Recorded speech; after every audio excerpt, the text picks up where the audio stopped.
Well, hello and happy Sunday to you. I'm Fox 26 meteorologist Ramisha Shade. Of course, it is that time of the afternoon where I track the tropics for you and give you an idea of what's going on. Of course, we've made it to the month of August, and as you know, typically August and September are usually the busiest months of hurricane season. Of course, we were hit right here in Houston fairly early in the season by Hurricane Beryl back on July 8th.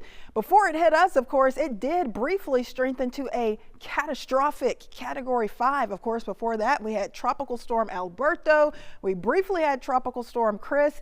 And as of this weekend, we have Tropical Storm Debby, which is the fourth named storm of the 2024 Atlantic hurricane season, likely to soon become Hurricane Debby.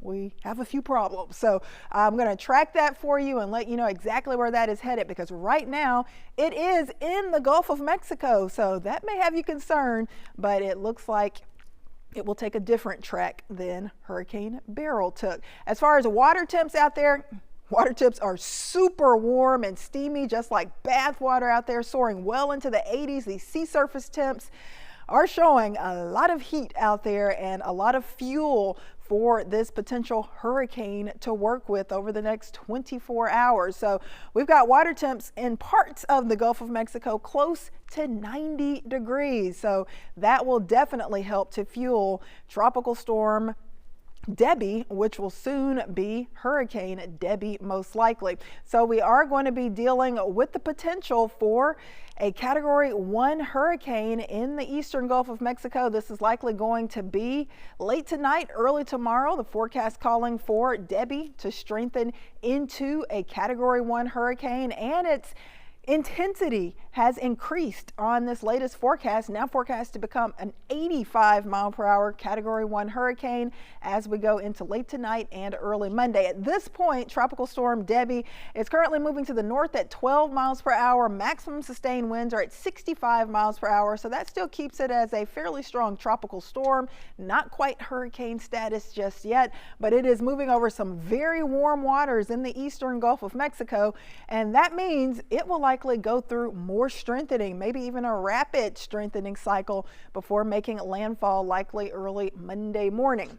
At this point, we are expecting that landfall to be right around that curve or the Big Bend of Florida. Of course, that's the area between the Florida Panhandle and the Florida Peninsula. And like I said, that landfall will likely be going on throughout Monday morning. It's then going to make more of a turn to the northeast, push into southern portions of Georgia, maybe clipping parts of Jacksonville, lashing those folks with some heavy rain, high wind, the threat for maybe a few tornadoes as well. Then it is actually going to push up into the Carolinas Tuesday, Wednesday, and Thursday. And notice what happens with this. We've gone through 3 days and it hasn't really moved much. It's going to become nearly stationary, just sitting there and spinning over some of the same areas, and that will likely lead to a ton of rain and a big flooding threat for the Georgia coast and especially for the Carolina coast. Likely right around Charleston, South Carolina, maybe over a foot of rain for those folks. So we are going to have to watch this closely. It looks like someone is going to be hit hard with some major flooding across the southeastern U.S., probably multiple locations. All right, let me show you what our exclusive Fox model Futurecast is showing. And this is 5:30 this evening. This tropical storm sitting just offshore of that Florida Gulf Coast. That eye that is trying to develop just to the west of Tampa and Bradenton, Florida.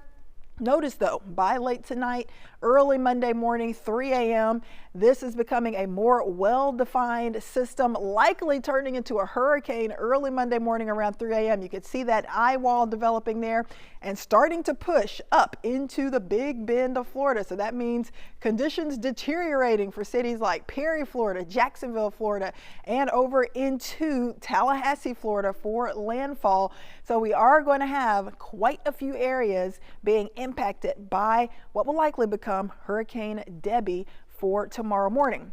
Tomorrow night into Tuesday, it is going to shift north and northeast, and then it's going to kind of park itself right over Georgia and the Carolinas.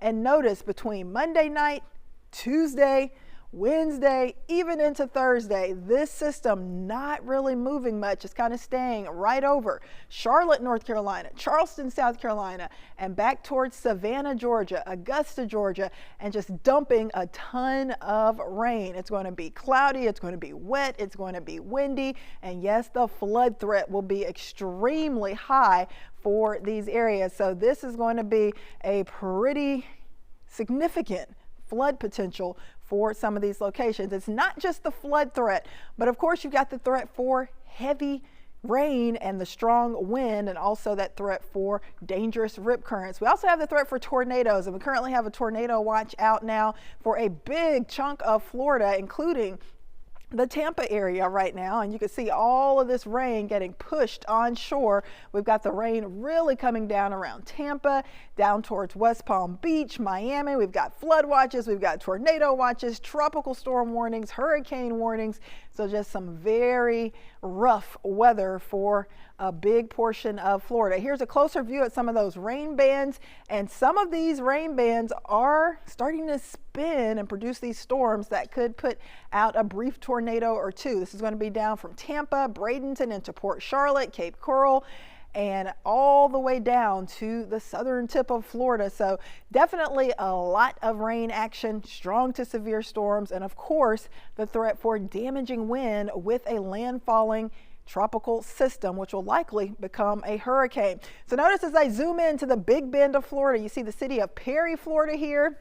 This is one of the spots under a hurricane warning, and this is due to the fact that we are likely going to have some hurricane force winds, and wind gusts could approach 90, 95, maybe 100 miles per hour as this system makes landfall tomorrow morning. Notice Tallahassee not quite under that hurricane warning, but very close. Tropical storm warnings in place there. You can already see some of those rain bands pushing on shore, so it is certainly going to be a messy next 24 hours for much of Florida, and then that big flood threat and wind threat will shift up into Georgia and the Carolinas as we go through much of next week. All right, check out all of the watches and warnings for this system. We've got, like I said, tropical storm warnings for Tallahassee, Perry, Florida, hurricane warnings, tropical storm warnings down towards Tampa, Bradenton, and we're starting to see some of these tropical storm watches and warnings extended over into coastal portions of Georgia and the Carolinas, because this system is still expected to be fairly potent as it pushes into those areas. But I think this is going to be the biggest issue that we get from Debby, the flash flood risk. So I want to take you day by day through the next 3 days to show you what we can expect. This is the risk for today. Notice we've got that 3 out of 4 moderate risk for that heavy rain that could lead to street flooding. Bullseye today, stretching from Bradenton to Tampa, all the way up to around Gainesville and Tallahassee. Check this out though. This is for Monday. This is fairly rare. You don't see a 4 out of 4 high risk for flash flooding that often. And we've got a big swath of southeast Georgia and all of the Big Bend of Florida pretty much under a 4 out of 4 high risk for flash flooding. So that pretty much means it's a good bet. You're going to flood, and you definitely need to be making preparations and taking precautions to try to avoid losing your property, and of course protect yourself as well. Try to move to higher ground. That very high 4 out of 4 risk for flash flooding continues on into Tuesday, but the highest risk area shifts to the north and east. So notice the areas with the biggest threat for flooding on Tuesday will be cities like Charleston and Savannah, and stretching farther down into other portions of southeastern Georgia. So this is going to be a multi-day major flooding issue. What type of rain are we talking about? Well, we're looking at our forecast rain between now and Thursday, and there's a lot of colors on this map, so let me break it down for you. Basically, parts of Florida, especially right around the Big Bend of Florida up to Jacksonville, could pick up around a foot of rainfall from Debby. Then as we go into Monday, Tuesday, Wednesday, Thursday, notice that white area showing up for parts of southeast Georgia into southern portions of South Carolina. That is an area that could pick up anywhere from 15 to almost 20 inches of rain between today and Thursday. So you know what that means, a humongous flood threat, and a lot of people, millions of people impacted by what will likely become Hurricane Debby pretty soon. All right, so we are closely tracking Debby. The good news for Houston and Southeast Texas is the fact that it is not going to be heading in our direction. So you can breathe a sigh of relief and just say we missed out on this one. Of course, we were hit by Beryl back in July. However, don't let your guard down, because this is a pretty busy portion of hurricane season, and we are already tracking another tropical wave that has popped up in the west central Atlantic, getting fairly close to parts of the Windward Islands, some of those Caribbean islands, but right now just out over open water. Fairly disorganized tropical wave at this point. You can see it kind of started to organize, and it's kind of fallen apart over the last few hours. So there's a low chance that this tropical wave could develop.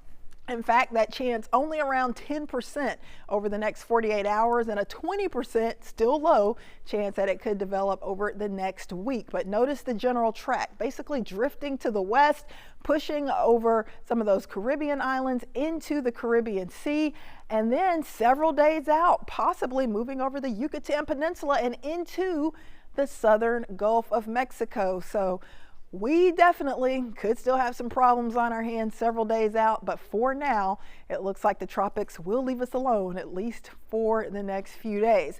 But of course, we were expecting this to be a very busy season. Of course, back in July, Colorado State University forecasters bumped up the number of named storms, hurricanes, and major hurricanes that they were expecting for this season. Named storm number increased to 25. They bumped up that hurricane number from 11 in June to 12 in July, and they increased that number of major hurricanes from 5 in the June forecast that they put out to 6 in the July forecast. So now we are into August, and we are definitely expecting this to be an above normal season, and we do already have a tropical storm that we're monitoring and another tropical wave that could turn into a tropical storm or a hurricane over the next several days. So this is definitely expected. We are into August, typically one of the busiest months of hurricane season. September usually the busiest.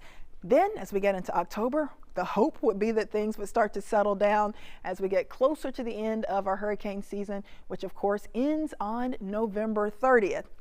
So the bottom line, the main thing to note is the fact that it does not appear that Debby will be coming anywhere close to Houston or Southeast Texas. It should stay in the eastern and northeastern Gulf of Mexico, likely making landfall Monday morning right around the Big Bend of Florida. But if you have friends, family there, make sure they're okay. Call, check on them, make sure they are preparing. And if you have travel plans there, plan on some delays, because we are expecting a lot of wind for the Big Bend of Florida. We're expecting a ton of rain, over a foot of rain for parts of Florida.